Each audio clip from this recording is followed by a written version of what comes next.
Teamwork law number 11, the law of the scoreboard. The law of the scoreboard says the team can make adjustments when it knows where it stands. Max Dupree, who wrote some great leadership books, said the first responsibility of a leader is to define reality. And the law of the scoreboard, gang, that's what it really does. The law of the scoreboard defines what really is. So let me share with you today some statements about the scoreboard. Number one, the scoreboard is essential to understanding. If you go to any sporting event, the way you understand what's happening in the game is by looking at the scoreboard. Isn't that true? It's not how you feel about the game. It's not how long you've been at the game. If you really want to know what's happening, you go to the scoreboard. It is absolutely key to understanding. By the way, that's why when you go to an event, a sporting event, that's why the scoreboard is always in a very visible place. Because they realize that the scoreboard must be visible because that's what everybody watches. It's the scoreboard that gives you understanding of how the game is being played, who's winning, who's losing. It just gives you the picture. In fact, the best way I can explain it is this. If you and I went to a sporting event and we came in the second quarter to the event, we wouldn't need to talk to anybody to find out how the game was going. All you have to do is find the scoreboard. Look up the scoreboard, you find out what the score is, you find out what team has the ball, you basically see what kind of progress is being made. If it's a basketball game, how many have fouls on them, how many fouls they have.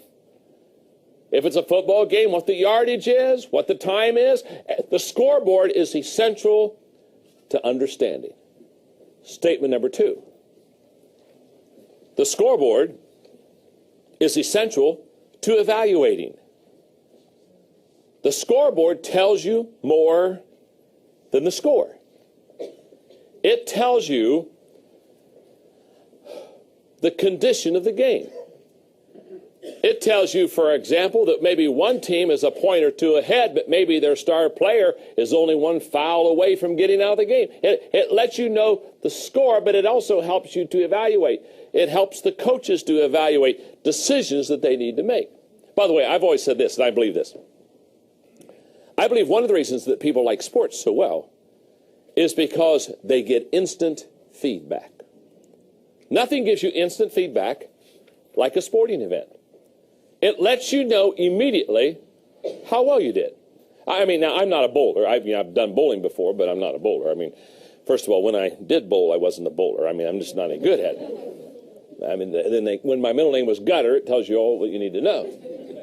Now, but here's what I know about bowling. Here's what I know about, I mean, let's say you're in a bowling league and Friday night's your bowling night and you've had a hard day at work and you come home and you're really tired and you kind of kick off your shoes, you sit in your easy chair and you're watching the news. And all of a sudden your wife says, hey, tonight's your bowling night. And you go, oh my goodness, oh yeah, oh. And you really don't want to go. But you know the team's waiting on you and relying on you. So what do? You go get that bowling ball out of the closet, and you carry it and put it in your trunk and you drive across town in the rain and you pull in the parking lot and pick up the bowling ball and you go find your buddies and you put it down in your lane. Now here's what I know. You're probably tired starting out. But after about an hour and a half, you're laughing, you're having a big time. You got energy. Now where did you get energy? I'm going to tell you exactly where you got the energy. Every time you release that ball down that alley, within about 3 seconds, it gives you feedback of how well you did. I mean, you throw the ball down, you get 2 pins, you get 6 pins, but every time you do it, you get immediate feedback. And I know what you're saying. You say, no, I don't go bowling for that. I go for the fellowship. Oh, you do? Then here's what I would suggest. The next time you go bowling, carry that 14-pound ball, put it down on that rack, start talking to your friends and say, we're here for fellowship. You know that, and I know that. Let's just have the manager remove the pins. I mean, after all, we don't care about the score.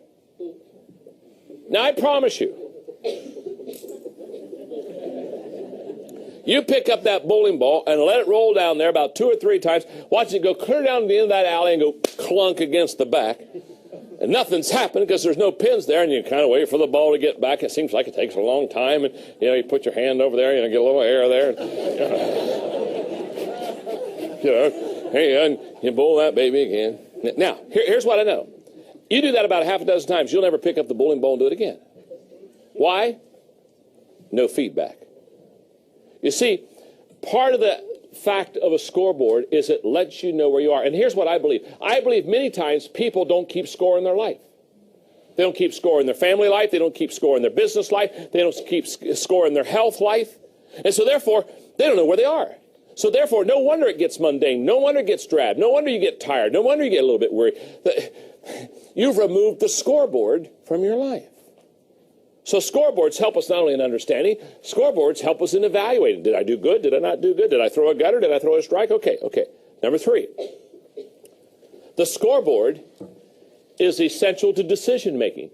You cannot make, and I cannot make great decisions without a scoreboard. Let me ask you this question. When does a football coach know when to call a pass play? When the scoreboard says it's 3rd and 17. Hello? When does a manager of a baseball team know when it's time to bring in a relief pitcher? When the bases are loaded. It's in the 8th inning, and the starting pitcher has thrown 160 pitches. He's dying. He needs a healing on his arm. The scoreboard says, hey, you got to change pitchers. When does a basketball coach know when to call a timeout? When all of a sudden the score is not 35-35, but it's 60-35. And the other team's got the big mo going. He said, wait a minute, timeout. We can't let this get away from us. Now, all I'm saying is, you've got to have a scoreboard for decision making. And if the team doesn't keep score, it's never going to be able to make the right decisions. It's never going to be able to understand where it is. And it's certainly going to be unable to evaluate what the progress has been. Statement number 4.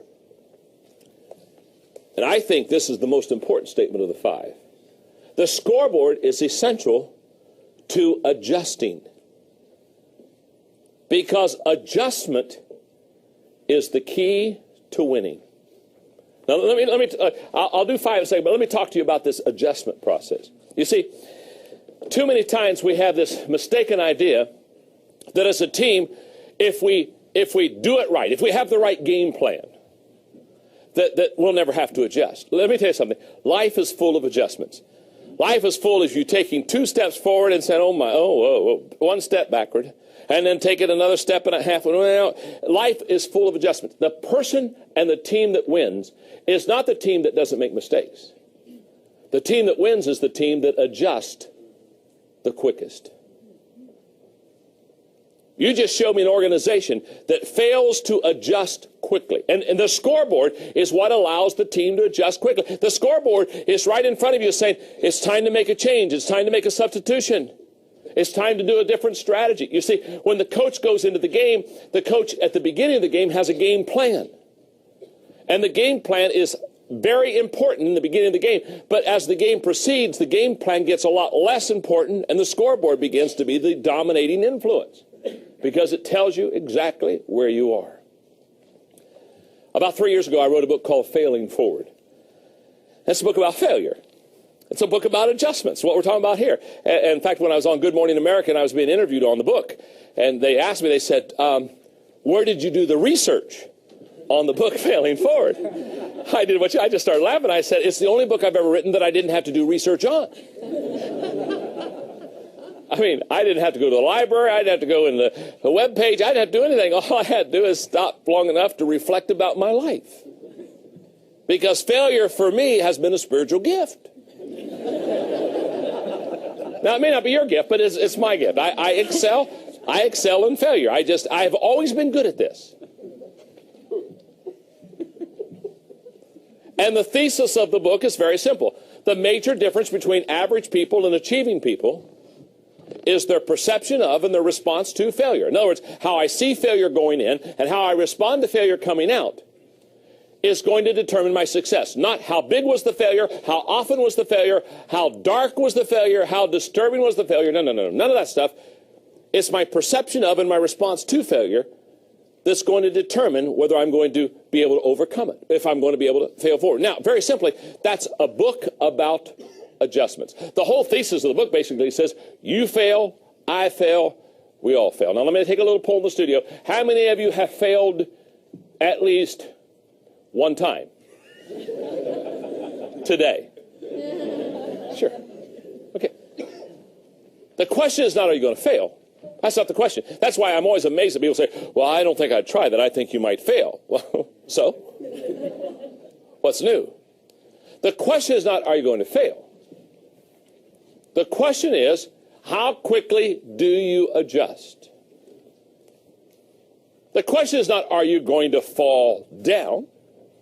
We all fall down. In fact, one of the things I teach is the fact that when you fall, while you're down there, pick something up. I mean, you're already down there, isn't that right? You know, clean the floor. I mean, you don't get down there all the time. Do something worthwhile. You all right? And the reason I say that is because our fear of failure and our embarrassment of failure causes us many times not to learn from our mistakes.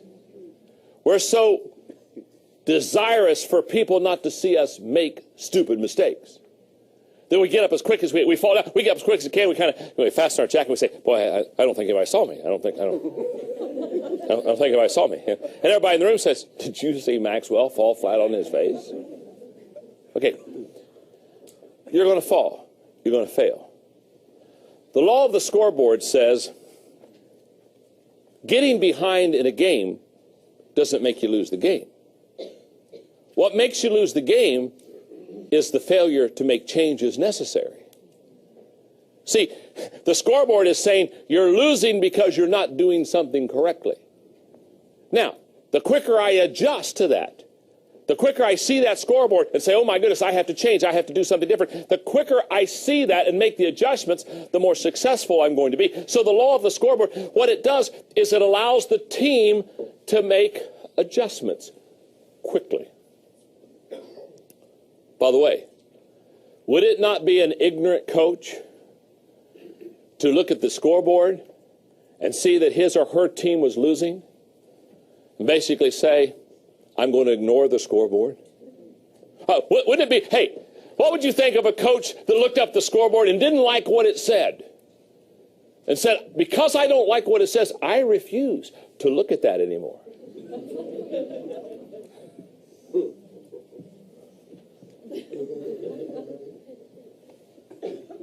Yet I know all kind of people, I know all kind of teams, that because they don't like the message of the scoreboard, they refuse to look at it, as if that will make it better. Statement number 5 about the scoreboard.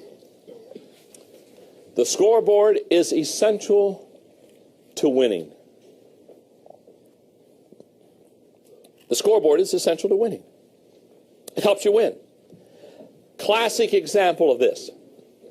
Let me ask you a question. I'll bet some of you will know this. Sports fans will know this. When does a football team score the most points in a game? Last 2 minutes. You're exactly right. The last 2 minutes. The last 2 minutes of the half, the last 2 minutes of the game. You know why that's when a football team scores the most points? Because they realize there's not much time left. And all of a sudden they take risk and they do all kinds of things. The scoreboard basically says, you don't have much time. What I'm saying is that if we'll look at the scoreboard, for some of us, the scoreboard of life, it'll help create within us a sense of urgency as a person or as a team to reach our potential as quickly as we can. Let me give a personal illustration here in closing out the law of the scoreboard. On December the 18th, 1998, I had a heart attack. This was a major scoreboard wake-up call. I mean, up until that time, because I've always been healthy. In my 25 years of pastoring, I never missed a Sunday in the pulpit because of sickness. So I've always been a healthy person. And because I assumed a lot of things about my health, I didn't take care of myself. And so one day I wake up and I've had a heart attack. Close call. God was good. Good doctors. Life spared. 3 days later, they're about ready to release me. And so my heart doctor is going to come in and talk to me. And I know this is a very important talk. In fact, I've been writing questions, things I want to ask, things I know are going to be very important to me. And I've kept my list. And he comes in and I say, do you mind if I ask some questions? He says, no. He says, I have some things to share with you. And so I asked questions about life and longevity and could I have the normal life and the whole process. And he gave me the answers and those things. And then he said, but John, he said, I want you to understand, it's basically conditioned on two things. I said, what's that? He said, one is exercise and two is proper food diet. Now he looked at me and realized that I had flunked both of those.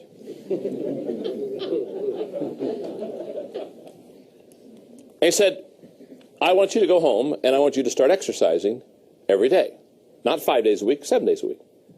And so I'm sitting on the edge of bed and I got my legal pad out there and I'm writing it down. I have my wife Margaret there so she can make sure we catch everything it says and exercise every day. And I said, okay. I said, I got that one. I'll do that. When he looks at me and said, I doubt if you will. So what do you mean? He said, I do this every day with heart patients. I tell them to go home and exercise. And he said, my finding is 80% of them go home and for 6 months they exercise and then they give it up.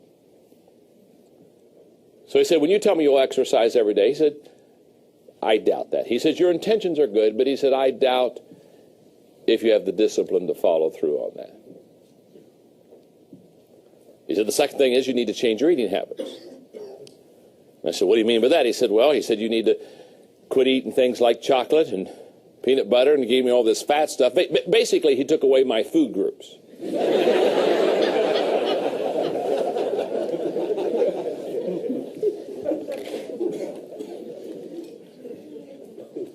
And I wrote the list down, and I said, well, doctor, I'll go home and change my eating habits. And again, he looked at me and said, I doubt that. He said, I do this every day. And he said, everybody tells me the same thing, they'll do it. But he said 80% of the people that are heart patients within 6 months, they're back to the old diet that got them into the place of the heart attack the first time. And then he said to me, in all likelihood, I'll see you again. He said, you were fortunate this time you lived. Remember, half of the people who have heart attacks don't get this opportunity. Now, very simply, that was a scoreboard. And I was losing. Totally, radically changed my life. I had a very stressful, difficult leadership day at Enjoy yesterday. And I finally get home late evening knowing I got today going before me, emotionally wiped out and tired. So I sit down and I talk with Margaret for probably 45 minutes. And at 9:15 last night, out to the pool I go for 35 minutes of water aerobics. You see, I do it every day. Because the scoreboard says, John, exercise every day or you're in trouble. Now, what I'm saying to you, whether it's diet or exercise, you need to have a scoreboard. And the scoreboard basically says I'm winning, or the scoreboard says I'm losing, I'm doing well or I'm not doing well. And you need to have a scoreboard for your family life. You need to have a scoreboard, I think, for your spiritual life. You need to have a scoreboard for your health life. You need to have a scoreboard for your business life. But you got to have the scoreboard because the scoreboard basically gives you a picture of where you are. And basically the scoreboard doesn't give you victory. The scoreboard just tells you what you've got to do to win. The law of the scoreboard says, very simply, that a team can make adjustments when it knows where it stands. So in every area of your life, I encourage you as a leader and as a fellow team member, know where you stand. I'm winning. I'm losing. I'm starting to lose. I'm coming back. Know where you stand. Because if you don't know where you stand, you have no idea where to start. and make the progress you want to make. It's the law of the scoreboard.